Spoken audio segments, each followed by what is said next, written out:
And hello, Wicked fans, and welcome back to another episode of the Zone TV Movie Entertainment with me, your host, Jonathan. Once again, bringing you my thoughts and spoiler review. And this is for Wicked for Good spoiler talk.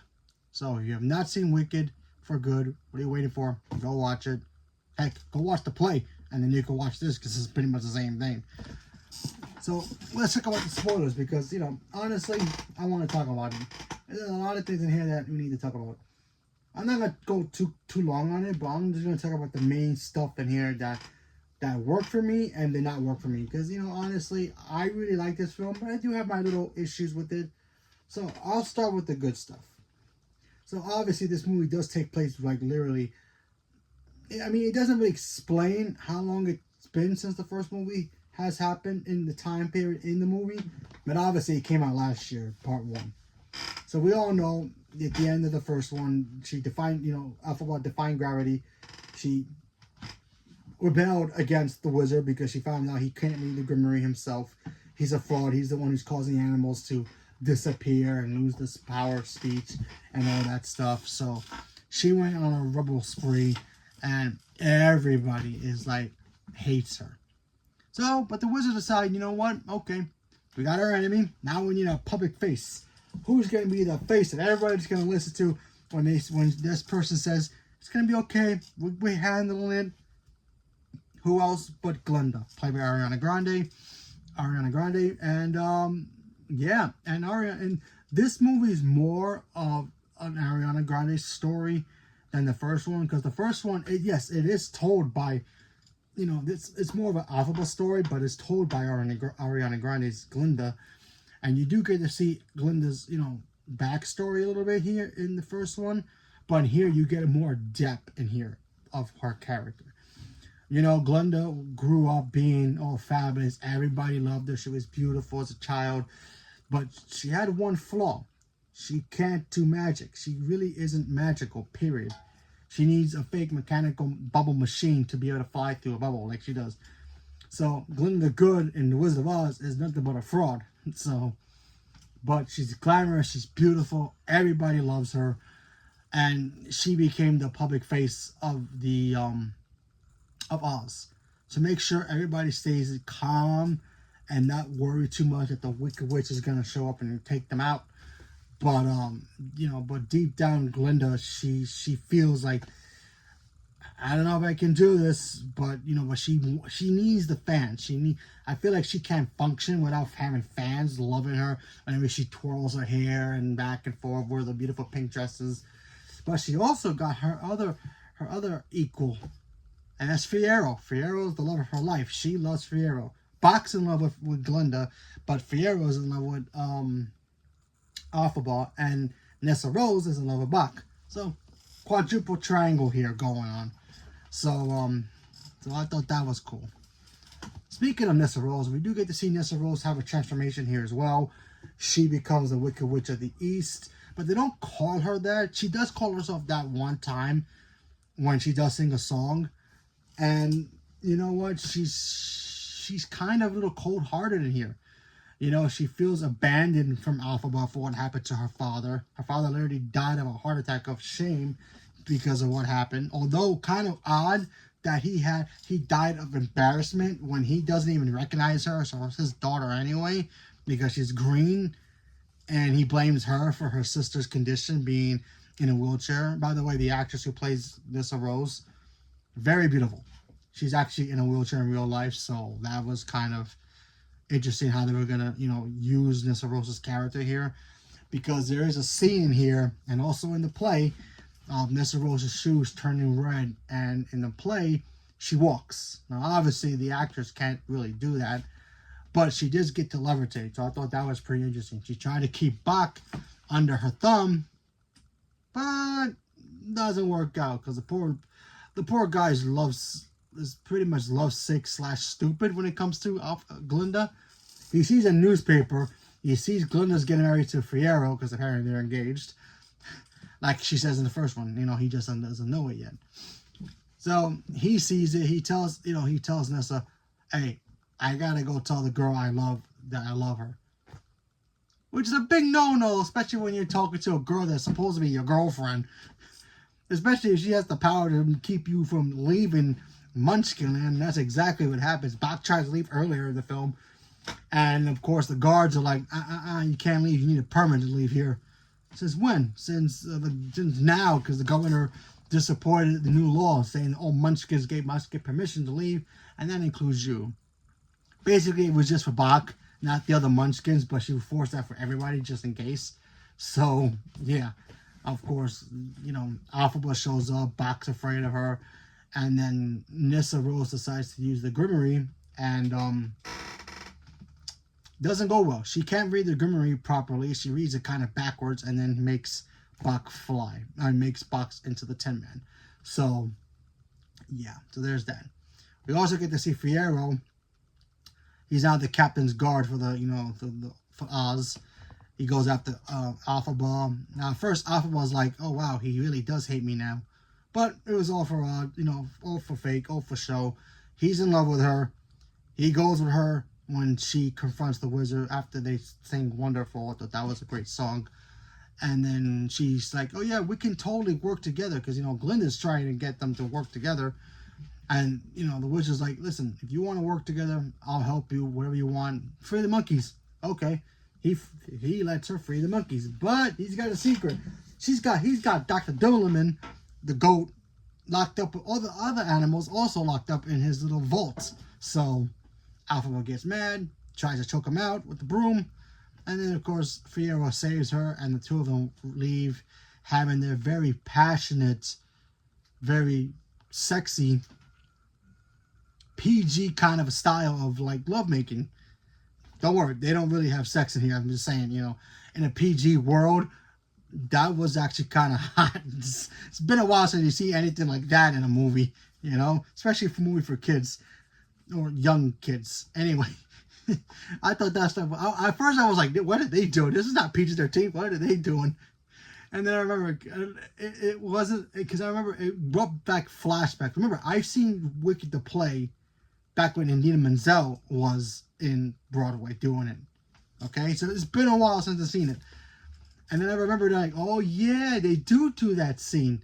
It's not as like rubbery, you know, kind of like rubbing each other and roping each other, excuse me, in the play than here, but still very beautiful, very passionate, very hot, you know, in a PG way. And it was great. So, and of course they kiss. That was great too. And of course that breaks Glinda's heart. That leads to Glinda and Elphaba having their big slap fight. So that was funny to see. Love that scene, by the way. And then, of course, Fiyero gets captured. He becomes the Scarecrow by Elphaba's hand to make sure he doesn't get hurt or injured or killed. And he becomes Straw. He becomes the Scarecrow. And then the ending of the film, you see Dorothy show up, use the bucket of water, kills, you know, the Wicked Witch. I'm melting. We all know that part. And then, of course, also Nyssa Rose also dies. Obviously, because of the house falls on top of her. Feet sticks out, loses slippers, comes back in. We all know that. And then, of course, the ending of this thing is Fiyero finds Elphaba in a trapdoor, because we all think she's been melted, but she's not. She went through a trapdoor. And he brings her out. They leave to the desert. Leave happily ever after. And, of course, the Grimoire is with Glinda. And Glinda somehow made the Grimoire open for her, and now it looks like they're trying to tease a third one. I don't know, but Glinda's got power now, kind of. I'm not sure, and it's very different from the play. Obviously, that part was very different. I don't remember that part being in the play. If I'm wrong, correct me, because like I said before, it's been a long time since I've seen it. I gotta rewatch it again on Broadway. But anyway, very cool scene. The Wicked for Good song, beautiful, powerful song as well. The songs here are great, but they're not as, you know, like whimsical as, you know, part one, like Popular, Defying Gravity, Dancing Through Lights, and all that stuff. They're not as like that, but they are great songs. You know, like it's just like you ever have lights in your house and you have them all the way up bright, but then you can dull it down? That's exactly what this movie. They dulled it down to make it more darker, more serious. And it still works, in my opinion, and I really enjoyed it. My only true, real negative about this film is the fact that even though the play kind of addresses it a little bit, they didn't need to have the Dorothy stuff in here. And don't get me wrong, I would have loved to see Dorothy in this film. You know, they could have had an actual Dorothy in here. There is an actress who plays Dorothy, but it's only from behind her shoes, obviously, in the silhouette when she melts the Wicked Witch, like the iconic scene that we all seen from Wizard of Oz. Honestly, if you, and you know the whole thing with Bach being the Tin Man, Scarecrow, I would have loved to see them just interact with, you know, Glinda and, you know, and Alphaba a little bit more in the new forms to see how their reactions would have been. That would have been great. But we didn't get it. We also got a cool scene in here of, you know, Bach trying to stir up a mob to try to go after the Wicked Witch. And he does like a turn and he looks at Glinda like out of disgust. Only because, and you look at him and you go, why is he looking at her like that? It got me thinking, you know, I think he actually kind of blames her as well. He probably realized, like, yeah, I'm like this way because you told me to hook up with this chick, and then she turned me, her and her creepy sister turned me into what I am now, and now I can't be with you. And remember, Bach wasn't madly, stupidly in love with Glinda. We all know that. So, him not being able to be with the woman he loves, because of, in a way, kind of her fault, because she kind of tricked him. Instead of like, yeah, I know you like me, I don't like you, but you could like this other chick because she's beautiful in her own way, and you know Nessa Rose is gorgeous, but you know, so that's why he has that look. If you look at the film and you see that scene and you look at him and go, why is he making that look towards Glinda? I thought he loves her. Kind of is, you know, he's kind of probably regretting liking her because what she did to him. If it wasn't for her telling him to hook up with Nissa, he wouldn't be in that situation that he's a Tin Man and losing his heart. She literally, you know, made him talk to her, and then him open his mouth about how he's in love with Glinda in front of Nissa. Nissa would have used a Gummery and turned him into the Tin Man. I also didn't like the fact that he was scared of Alphaba, even though he's been friends with Alphaba through school, through everybody else, but now he's afraid of her. He should have known better, but whatever. But, and then of course, like I said before about the Grimmery, the fact that when Alphaba gives the Grimmery to Glinda just like, you know what? Stop, time for me to stop being a pushover and start pushing back.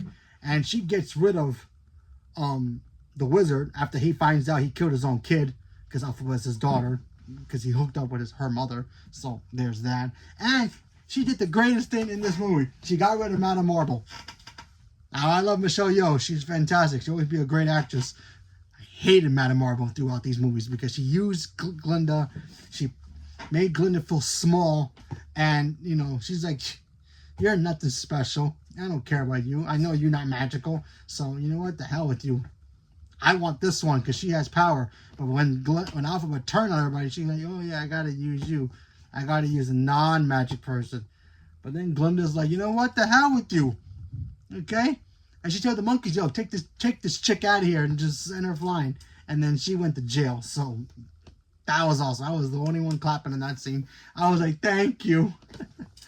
But still, overall, great film. I still enjoyed it. Minus my little nitpicks here. You know, but like I was saying, I would have taken out the whole Dorothy stuff because we really didn't need it. We don't even see Nessa get squashed.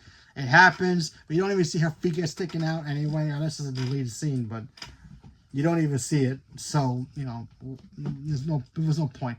She's not even a part of the play anyway, so...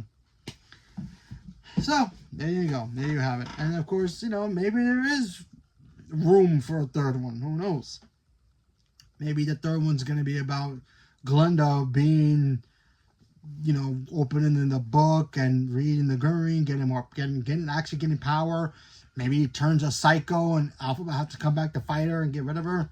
Who knows? Maybe she makes slaves out of everybody. Who knows? Although, I don't see that happening with Ariana Grande doing that, but anything is possible in Hollywood. Who knows? So, leave a comment below. Let me know what you guys thought about Wicked for Good, and what would you have changed? What would you have added? Was there any scenes in particular you didn't like? Like I said, I didn't like any of the stuff with the with Dorothy, you know, including Cowardly Lion to me in this was just, yeah. I mean, he was all scared of Alphaba because she kidnapped him from the cage. She was trying to save his life, but he was too much of a little cub to even understand that, and he really made the animals like, oh yeah, she kidnapped me out of my home, and that home was a cage, and I guess he didn't really understand, so I didn't really care for that stuff. But either way, still enjoyed the film. Gonna go see it again. I've seen it 3 times already. Yeah, I know, I'm crazy. But let me know what you guys thought, and stay tuned for more. Thank you very much, and have a good night.